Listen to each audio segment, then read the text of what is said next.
সজনা ফুল শুধু স্বাস্থ্যের জন্যই উপকারী নয়, এর স্বাদেও আছে অনন্যতার ছোঁয়া আর সুগন্ধে ভরপুর। নমস্কার বন্ধুরা, আমি সম্পাস রান্নাবান্নাতে আপনাদের সবাইকে স্বাগতম। বন্ধুরা, আজ নিয়ে এসেছি একদম সহজ কিন্তু অন্যরকম একটি রেসিপি। হ্যাঁ বন্ধুরা, বেসন বা ডাল বাটা ছাড়াই মুচমুচে সজনা ফুলের পকোড়া দারুণ টেস্টি হয় আর ছোট থেকে বড় সকলেই খেতে এটা খুবই পছন্দ করবে। কেননা এইভাবে সজনা ফুলের পকোড়া বানালে তেতো ভাব একেবারেই থাকে না। তাই বন্ধুরা, অবশ্যই বাড়িতে বানিয়ে খান। খেয়ে আপনাদের কেমন লাগলো সেটা আমাকে কমেন্ট করে জানাতে একদম ভুলবেন না। আর আপনি যদি আমার চ্যানেলটি এখনও সাবস্ক্রাইব না করে থাকেন তাহলে প্লিজ চ্যানেলটি সাবস্ক্রাইব করে পাশের নোটিফিকেশন বেলটি ক্লিক করে নেবেন আমার পরের রেসিপির আপডেট পাওয়ার জন্য। তাহলে চলুন রেসিপিটা এবার চটপট শুরু করা যাক। এই রেসিপিটা বানানোর জন্য এখানে আমি সজনা ফুল নিয়েছি বেশ কিছুটা। ফুলগুলো আগে থেকেই আমি বেছে আর ধুয়ে নিয়েছি, আর ধুয়ে জলও ঝরিয়ে রেখেছি। আর বন্ধুরা, অবশ্যই জলটাকে ভালো করে ঝরিয়ে নেবেন, না হলে পকোড়াগুলো নেতিয়ে যাবে, মুচমুচে তো হবে না, খেতেও ভালো লাগবে না। সেই জন্য অবশ্য করে ফুলটা ধুয়ে নেওয়ার পর জলটাকে ঝরিয়ে নিতে হবে।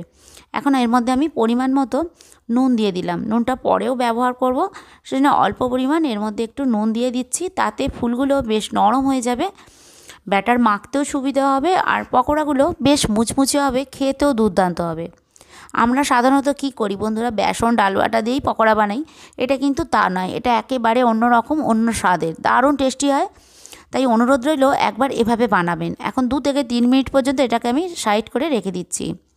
আর আপনাদের আমি আগেই বলেছি ডাল বাটা আর বেসন ছাড়া পকোড়াগুলো বানিয়ে দেখাবো। তো দেখুন, এখানে আমি হাফ কাপ গোবিন্দভোগ চাল নিয়েছি। এই চালটা বেশ 30 থেকে 40 মিনিট পর্যন্ত ভেজানো ছিল। তারপর জলটাকে ঝরিয়ে নিয়েছি, একটু আধটু জল আছে এর মধ্যে। এই ব্যাটারটা, এই চালটাকে আমি পেস্ট বানিয়ে নেবো একদম আঠো আঠো মতো, যেন খুব পাতলা যেন না হয়, তাহলে ব্যাটার পাতলা হয়ে যাবে, পকোড়াগুলো মুচমুচে হবে না। বেশ আঠো আঠো মতো হবে, তবেই কিন্তু ভালো হবে। তো আপনাদের আমি দেখাবো, আপনারা সঙ্গে থাকুন। এখনও অনেক উপকরণ দেওয়ার বাকি আছে বন্ধুরা। এখন দেখুন 3 মিনিট পর আপনাদের আমি সজনা ফুলটা দেখাচ্ছি। ফুলগুলো কি সুন্দর নরম হয়ে গেছে, এতে কিন্তু ব্যাটার মাখতে সুবিধা হবে, আর পকোড়াগুলো বেশ ভালো লাগে খেতে, মুচমুচে হয়। তো যাই হোক, এখন এর মধ্যে যে গোবিন্দভোগ চালটা বেটে রেখেছি আপনারা দেখতেই পাচ্ছেন, দেখুন একদম আঠো আঠো, পাতলা যেন হয় না, তাহলে কিন্তু ব্যাটার পাতলা হয়ে গেলে পকোড়াগুলো ভালো হবে না, নেতিয়ে পড়বে। সেই জন্য যতটা পারবেন কম জল দিয়ে চালটাকে বেটে নেওয়ার। এখন আমি ভালো করে মিক্স করে নিচ্ছি দুটো একসাথে। খুবই টেস্টি হয় বন্ধুরা, আর এটার মধ্যে একদম তেঁতো ভাবটা একদমই হয় না, তেঁতো লাগেই না, পকোড়াগুলো বাচ্চারাও খেয়ে নেবে। এরপর দিয়ে আমি ধনে পাতা কাঁচা লঙ্কা কুচি দিলাম। ধনে পাতা দিলে দারুণ একটা ফ্লেভার ছাড়ে, খেতে বেশ ভালো লাগে। পরিমাণ মতো হলুদ গুঁড়ো দিয়ে দিলাম। অনেক সময় সজনা ফুলের পকোড়া কিন্তু তেঁতো তেঁতো লাগে বেসন দিয়ে ভাজলেও, কিন্তু এইভাবে গোবিন্দভোগ চাল বাটা দিয়ে বানিয়ে খেয়ে দেখবেন একদম তেঁতো লাগে না। তা আরও একটু নুন দিয়ে দিলাম, কারণ এর মধ্যে অনেক কিছু পড়েছে। সজনা ফুলে নুন দেওয়া ছিল, সেই জন্য নুনটা বুঝেই দেবেন বন্ধুরা। যেহেতু আমি এর মধ্যে চাল বাটা দিলাম, সেই জন্য আরও একটু নুন দিলাম। এখন এর মধ্যে 1.5 চামচ পোস্ত, এটাকে শুকনো খোলায় ভেজে রোস্ট করে মিক্সিতে গুঁড়িয়ে তারপর দিলাম। এই পোস্তটা দিলে আরও ভালো খেতে লাগে, এর স্বাদ কিন্তু দ্বিগুণ বেড়ে যায়। এবার সবটা ভালো করে মিক্স করে নিতে হবে। ভালো করে এটাকে আমি মিলিয়ে নিচ্ছি সজনা ফুলের সাথে। আর আপনি যদি আমার চ্যানেলে প্রথম হয়ে থাকেন তাহলে প্লিজ বন্ধুরা চ্যানেলটি সাবস্ক্রাইব করে পাশে বেল আইকনটি ক্লিক করে দেবেন, যাতে সমস্ত রকমের রেসিপির আপডেট সবার আগে আপনার কাছেই পৌঁছে যায়। আর একবার এভাবে পকোড়া বানিয়ে খেয়ে দেখবেন, খেয়ে আপনাদের কেমন লাগলো সেটাও আমাকে কমেন্টের মাধ্যমে জানাতে একদম ভুলবেন না। আপনাদের কমেন্টের অপেক্ষায় রইলাম।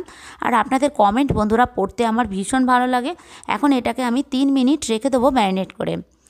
এবার অন্যদিকে একটা কড়াই বসিয়ে দিয়েছি, তার মধ্যে সাদা তেল গরম করতে দিয়ে দিয়েছি। আপনারা চাইলে সরষের তেল দিয়েও এটা করতে পারেন। আর যে ব্যাটারটা মেখে রেখেছিলাম সেটা থেকে একটা চ্যাপ্টা আকারে শেপ দিয়ে এটাকে আমি ভেজে নিচ্ছি। আমি চ্যাপ্টা আকারে দিলাম, আপনারা যেরকম পছন্দ সেরকম হিসেবেই পকোড়াগুলো ভাজতে পারেন।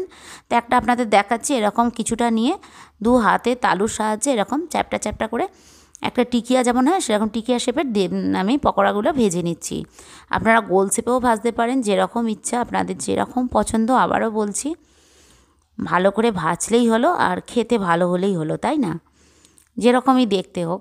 তো এটা কিন্তু আমার বেশ ভালো লাগে গোল গোল, সেই জন্য আমি গোল গোল শেপে ভাজছি। গ্যাসটাকে কম আঁচেই ভাজতে হবে বন্ধুরা, জোর আঁচ একদমই করা যাবে না, তাহলে ভেতর থেকে কাঁচা থাকবে আর ওপর থেকে লাল হয়ে যাবে, খেতে ভালো লাগবে না। তো সেই জন্য কম আছে এটাকে একটু সময় নিয়ে ধৈর্য ধরে ভাজতে হবে, এপিট ওপিট করে লাল লাল করে। এক পিঠ হয়ে গেলে উল্টো দিকটাকে উল্টে দিতে হবে। দুটো দিকই যেন একটু বেশ গোল্ডেন কালার হয়। আপনারা নিজেরা ভাজলেই বুঝতেই পারবেন যে এখন হয়ে গেছে, আর ভেতর থেকেও এটা মুচমুচে হয়ে যাবে। এইভাবেই সব পকোড়াগুলো ভেজে নেবো। আর আমার কড়াটা যেহেতু ছোট সেই জন্য আমি কম কম করেই ভাজছি। দেখুন এখন দুটো সাইডই ভাজা হয়ে গেছে, দেখতেও বেশ ভালো লাগছে। অনেক সময় বেসন দিয়ে পকোড়া ভাজলে একটা লালচে ভাব এসে যায়, কালো হয়ে যায় ঠান্ডা হলে। এটা কিন্তু এরকমই দেখতে সুন্দর থাকবে, একটা গোল্ডেন কালার। দেখুন বেশ ভালো লাগছে দেখতে, খেতেও কিন্তু সেরকমই টেস্টি হয়। তাই অবশ্যই একবার বাড়িতে এভাবে বানিয়ে খেয়ে দেখবেন। এবার যতটা পারা যায় ততটা আমি তেল ছেঁকে ছেঁকে পকোড়াগুলোকে তুলে নিচ্ছি। বাকি পকোড়াগুলোও কিন্তু আমি এভাবেই ভেজে নেব।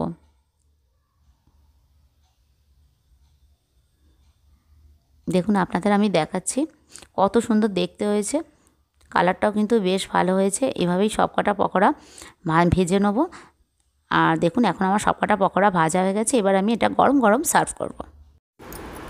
রেসিপিটা কেমন লাগলো বন্ধুরা আপনারা কমেন্ট করে জানাবেন। আর রেসিপিটা ভালো লেগে থাকলে ভিডিওটি লাইক করে বন্ধুদের সাথে শেয়ার করে চ্যানেলটি সাবস্ক্রাইব করার জন্য অনুরোধ রইল। আজ এই পর্যন্তই, দেখা হচ্ছে পরের ভিডিওতে আরেকটি নতুন রেসিপি নিয়ে। আপনারা ভালো থাকুন, সুস্থ থাকুন আর দেখতে থাকুন সম্পাস রান্নাবান্না। নমস্কার।